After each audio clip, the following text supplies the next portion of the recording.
लेकिन माननीय चुनाव आयोग ने माननीय गृह मंत्री जी को गुमराह करके गलत बयानी करवाई। हमें इस बात की आपत्ति है। मैं पूछना चाहता हूं, मैं आपकी इजाजत से मैं सदन के पटल पर रखता हूं। माननीय सभापति महोदय, या तो एक संवैधानिक हमारे चुनाव आयोग माननीय गृह मंत्री जी को गुमराह कर रहा है, या माननीय गृह मंत्री जी हम लोग गुमराह कर रहे हैं। मैं तो माननीय सभापति जी आपसे इजाजत चाहूंगा, मेरी पार्टी से इजाजत चाहूंगा कि माननीय चुनाव आयोग ने अगर गृह मंत्री जी गुमराह किया तो उन पर कार्रवाई होना चाहिए, और यदि माननीय गृह मंत्री जी हम लोगों को गुमराह कर रहे हैं तो उन पर भी आपत्ति होना, हमें कार्रवाई होना चाहिए। माननीय, मैं तो यहां तक कहता हूं, इंडिया अलायंस के सारे लोगों ने मिलने का समय मांगा चुनाव आयोग से। नीतीश कुमार भी थे उसमें नीतीश कुमार जी के भी दस्तखत थे, जहां साहब नहीं है यहां पर मौजूद, लेकिन उनका समय देने के बजाय पावती तक नहीं मिली हम लोगों को। मैंने खुद ने वहां पहुंचाई थी वो चिट्ठी।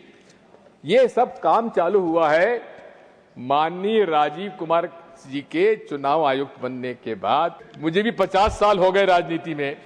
किसी भी चुनाव में किसी राजनीतिक दल के 94% स्ट्राइक रेट कभी हमने तो देखी नहीं। ये कहां से हो गया? तो दोस्तों सुना, ये दिग्विजय सिंह थे, मध्य प्रदेश के पूर्व मुख्यमंत्री। अमित शाह की भरे सदन में क्लास लगा रहे थे। क्लास जेन्युइन भी थी दोस्तों, क्योंकि जो सदन में सवाल पूछे दिग्विजय सिंह ने, वाकई में वो लोकतंत्र के सवाल थे। वाकई में वो ऐसे सवाल थे जो विपक्ष के द्वारा पूछे जाने चाहिए है। दिग्विजय सिंह ने बोला कि मुझे राजनीति में 50 साल से ऊपर होने को आए हैं, लेकिन मैंने आज तक किसी राजनीतिक दल का स्ट्राइक रेट 94% से ज़्यादा नहीं देखा। ये आज कैसे संभव हो रहा है, ये चिंता का विषय है कि नहीं है। अमित शाह से जो भी सवाल पूछे गए थे राहुल गांधी के द्वारा, उनका एक भी सार्थक जवाब नहीं दिया गया। ये चिंताजनक है कि नहीं है? ये चिंताजनक है कि नहीं है कि चुनाव आयोग झूठ बोल रहा है, चुनाव आयोग गुमराह कर रहा है, या अमित शाह गुमराह कर रहे हैं?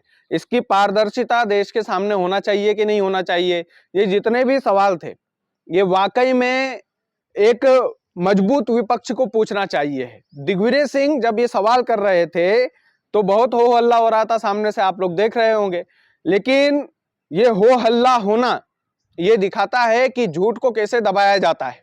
तो मध्य प्रदेश के पूर्व मुख्यमंत्री आज राज्यसभा के सांसद है दिग्विजय सिंह, और दिग्विजय सिंह ने जो तमाम सारे जो सवाल पूछे हैं सदन में, सदन के पटल पर ये जो सवाल रखे हैं, ये विपक्ष को पूछना जरूरी भी है।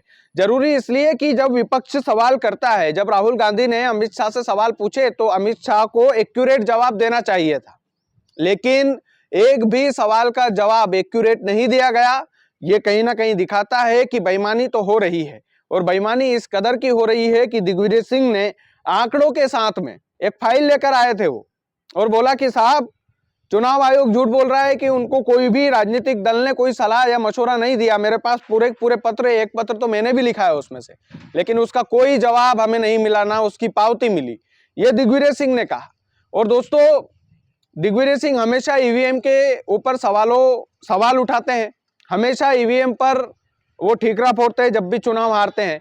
लेकिन चुनाव आयोग यदि ईमानदार है, यदि भारतीय जनता पार्टी ईमानदार है, तो अमित शाह जी को जवाब देने में क्या परेशानी है?